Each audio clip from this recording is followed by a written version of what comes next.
இப்போ குட்டி சாமந்தி செடிக்கெல்லாம் வந்து ரொம்ப நுனி கிள்ளி வச்சுருந்தேன். இங்கே பதியம் ஆயிருக்கு. அந்த பதியமெல்லாம் எடுத்து வேறு கப் தொட்டியில் நட்டுடலான்னு சொல்லிட்டு பதியம் குட்டிக்கெல்லை வந்து எப்படி நடுறது பதியம் செடி அப்படின்னு நான் மண்ணு கூட சொல்கிறேன் பாருங்கள். இப்போ வந்து ட்ரை லீஃப் வந்து அடியில் கீழே போட்டுக்கணும். நம்ம தண்ணி விட்டால் போகிறதுக்கு கொஞ்சமாக கொக்கோ பீட்டு, கொஞ்சமாக ரெட் சாயில். சப்போஸ் பழைய சாயில் எடுத்துக்கலாமான்னா எடுத்துக்கலாம். கொஞ்சமாக வந்து கவுமேனூர் நான் 3மே சேர்த்து இப்போ மிக்ஸ் பண்ணி வச்சுருக்கிறேன்.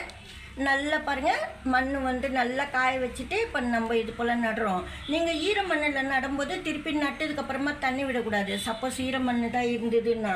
இப்போ இந்த கிளை தான் வந்து நான் ரொம்ப நுனி வச்சுருந்தேன். இப்போ இதுலேருந்து இதில் நட்டுடலான்னு சொல்லிட்டு, ஏன்னா இது போல் வச்சுட்டா இங்கே ஃபெர்டிலைசரில் கொஞ்சம் கொடுக்கணுன்றதுக்காக பாருங்கள். இது வந்து இப்போல 3மே ஈக்குவலாக கலந்து நான் போடுறேன் இந்த தொட்டியில். எப்படி போடணுன்னாக்கா எல்லாமே கவுமேனூரும் மண் கொக்குப்பீட்டு 3மே ஈக்குவலாக கலந்துட்டு எவ்வளோ இந்த தொட்டிக்கு பிடிக்குமோ அவ்வளோ. கொஞ்சமாக வந்து வெங்காயத்தூள். சப்போஸ் வெங்காயத்தூள் ஸ்ட்ரெயிட்டாக போடல, டைரெக்டாக இப்படி போடல அப்படின்னாக்கா நீங்கள் வந்து வெங்காயத்தூள் தண்ணி கூட ஊற்றலாம் நட்டுட்டு. ஆனால் நான் இப்படி தான் போடுவேன் எப்போவுமே. இது போல் ஆனியன் பீல்ஸ் போடும்போது ஃபாஸ்ட்டாக வளரும் சாமந்தி செடி. குட்டி குட்டி கன்று கூட உங்களுக்கு ஃபாஸ்ட்டாக வளரும். இப்போ வந்து இதில் பனானா பீல்ஸ் போடலாமான்னா நீங்கள் போட்டுக்கிற போல இருந்தால் போட்டுக்கலாம். நான் வந்து பனானா பீல்ஸ் வாட்டர் தான் அப்புறமா கொடுக்கலான்னு சொல்லிட்டு இப்போ வெங்காயத்தூள் மட்டுமே நான் போட்டிருக்கேன். இது போல் நடு பாகத்தில் வெங்காயத்தூள் வர மாதிரி திருப்பி இது போல் மண் கொட்டணும். வேறு இறங்கிறதுக்குள்ளே அந்த வெங்காயத்தூள் கொஞ்சம் லைட்டாக மக்கும். அதுக்கு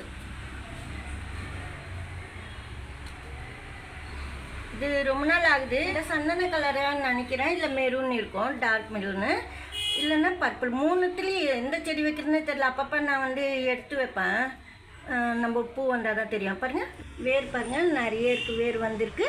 1 மந்த்து கழிச்சு நீங்கள் நட்டுடலாம். எடுத்து கிளை ஏதாவது வச்சிங்கன்னா வேர் பிடிச்சிட்டு இருக்கோம்.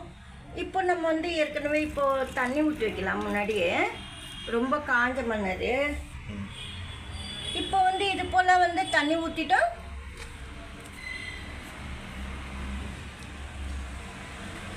இது போல் நட்டதுக்கப்புறமா வந்து இந்த செடிக்கு மேலே தண்ணி ஸ்ப்ரே பண்ணணும். ஏன்னா ஃப்ரெஷ்ஷாக இருக்கிறதுக்காக. இப்போ நம்ம அந்த செடி வந்து பிடுங்கி நட்டிருக்கோம், அதிர்ச்சி ஆகக்கூடாது, அதுக்காக நான் சொல்கிறேன். இது போல் பதியமான சாமந்தி கன்று வந்து நட்டதுக்கப்புறமா மேலுக்கு தண்ணி வெறும் தண்ணி ஸ்ப்ரே பண்ணணும். இல்லை சில் வாட்ரு கூட நீங்கள் ஐஸ் தண்ணி கூட ஐஸ் வாட்டரும் ஸ்ப்ரே பண்ணிக்கலாம். நான் வெறும் தண்ணி தான் ஸ்ப்ரே பண்ணியிருக்கேன். இப்போ இதில் வெங்காயம் தோலெல்லாம் போட்டதுனால நமக்கு ஃபாஸ்ட்டாக வரும்.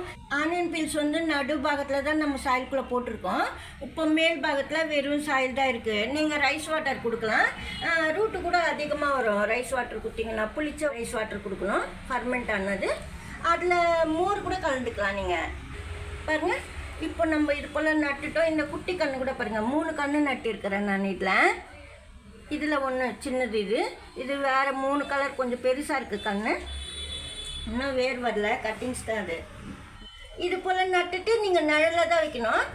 ஏன்னா வேர் இருக்குது இதுக்கு, அதனால ஒன்றா செய்யாது வெயிலில் வச்சா கூட. இருந்தாலும் நம்ம நட்டை அதிர்ச்சியில் 2 டேஸ் நிழலில் வச்சுருந்து 3rd டேலேருந்து நீங்கள் வெயிலில் வச்சிடலாம். நல்லா வளரும் ஃபாஸ்ட்டாக.